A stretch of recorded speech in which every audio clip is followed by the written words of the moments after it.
Welcome back to the channel, guys. It's MAZZ back again today with another video for you guys. Today, I'm going to just give you a quick update of what I've done since the last video with the tent scale. So, I have sanded the entire body with 400 grit first in the bodywork areas. And then I used some 800 grit over the whole body and then went back and finished it off with some gray ultra fine Scotch-Brite.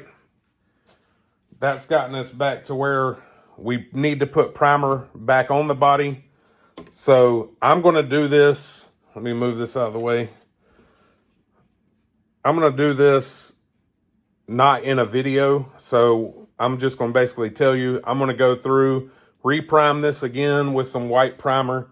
I will say, coming from the model car side, it is kind of frustrating having to use off the shelf type primers and whatnot, because there's no hardener really in these. It all is done through the outgas of the thinners and stuff in it. So this is taking a lot longer than I want, because it takes a long time, especially right now. It's cooling down. It was about 60 today, all day in North Carolina. So it's been real tough to get this dried up. I was putting it over a dehydrator in the sun during the day. It still took, I would go to sand it and it would be gummy feeling. And like I said, I'm spoiled from the model car side of things, because this would be what I would use, which is a 2-part white primer, 2K. This has an activator. So with that kind of stuff, I could spray that, and within an hour I could sand it, and overnight it would be fully cured. So it's super quick, sand, super clean.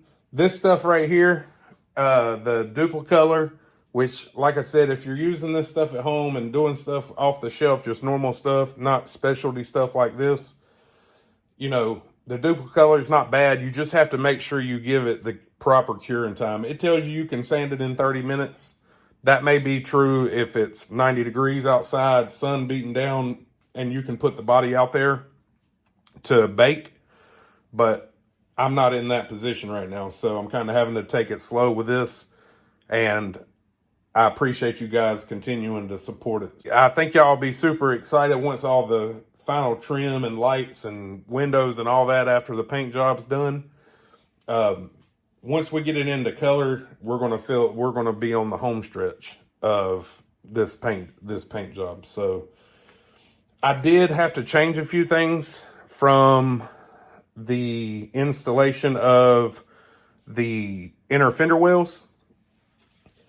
I had the body sits really low with the sliders where they're at, and you can see I even took it off, but it was getting hung up here. I need to raise the body. I've mentioned that in the previous videos. So I actually did take the sliders off and found that I believe it's 3mm nuts fit perfectly underneath this as spacers.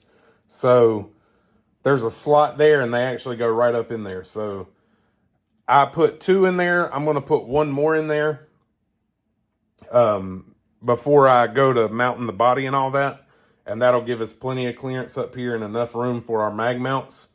But that is a super easy way. If you have some 3mm just regular hex nuts, they are great for just spacers. The bolt goes straight through them. They fit right in there. It's actually, it sounds like it's kind of rigged up, but it's not. I promise you, if you have one, take it apart. 3mm nuts works perfect. I got to put some in the back. I was just trying to get a general idea, so I didn't put all my screws back in. But I do have some other things coming for this as well that we'll be touching on here shortly, and that'll break up the monotony of bodywork. But, that's a good point.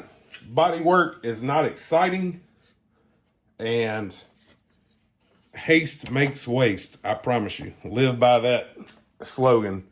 If you try to rush this, you're going to not enjoy the outcome. As much as I want to get this done, I have to, you know, I took an extra few days for this to dry up and actually get sanded. And like I said, I had sanded it while it was a little bit soft at one point. So I want to make sure to get some primer back on this thing, let it cure properly. Then I'll just have to scuff it with the ultra fine Scotch-Brite, and then we can get some color laid down. Once we get that color laid down, we will clear it, and then we're going to be able to start trimming out all the bumpers and all that stuff. That'll take one shot, as well as the bottom will get trimmed out in black. I'm going to do, if I decide to do the flat fenders that I have, I will do those not on camera, and I will just show y'all the finished product of that, because it's the same process with a 3D printed part. We're going to spray high build primer on it, let it cure, go back, sand it. If we need to apply another coat, we do so, go back and sand it.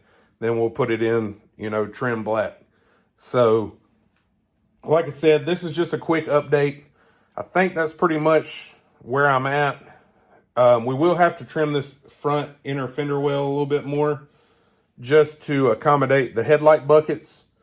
But we can do that after the fact, after it's painted, because I'm not going to have to trim it with the body around it. I do have some parts coming that I'm really excited for. Like I said, I think it'll break up this monotony of the paint job. But we'll get that stuff installed on there on some different videos. But as always, guys, I appreciate y'all tuning in. Like, comment, subscribe. Tell me a joke down below. And until next time, guys, y'all have a good one.